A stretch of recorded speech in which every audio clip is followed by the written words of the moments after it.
Love யூடா தங்கம். Love you, love you, love you. Love யூடா தங்கம். உண்மை 100க்கு 100 உண்மை சொன்னேன். பிறப்பும் ஒரு முறை தான், இறப்பும் ஒரு முறை தான். ஸோ நம்ம பிறக்கும்போது யாருமே கூட வரல.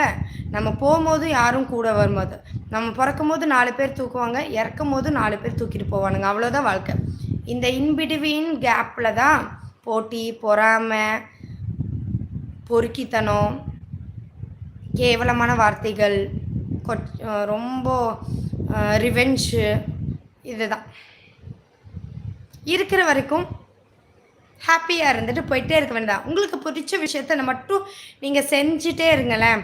லைஃப் ரொம்ப ரொம்ப ரொம்ப நல்லாயிருக்கும். சீரியஸாகவே ரொம்ப நல்லாயிருக்கும். உங்களுக்கு பிடிச்ச விஷயத்த மட்டும் நீங்கள் செய்யுங்க. சரிங்களா? யார் என்ன சொன்னாலுமே அதை நீங்கள் கேட்காதீங்க, கண்டுக்காதீங்க. ஏன்னா நம்ம வாழும் போதே நம்மளுக்கு பிடிச்ச மாதிரி வாழ்ந்தோம்னா நிம்மதியான வாழ்க்கையாக இருக்கும். இல்லைன்னு வச்சுக்கோங்களேன், ஏன் நம்ம வாழ்ந்தோம், ஏன் நம்ம பிறந்தோம் அப்படிங்கிறது இருக்கவே கூடாது.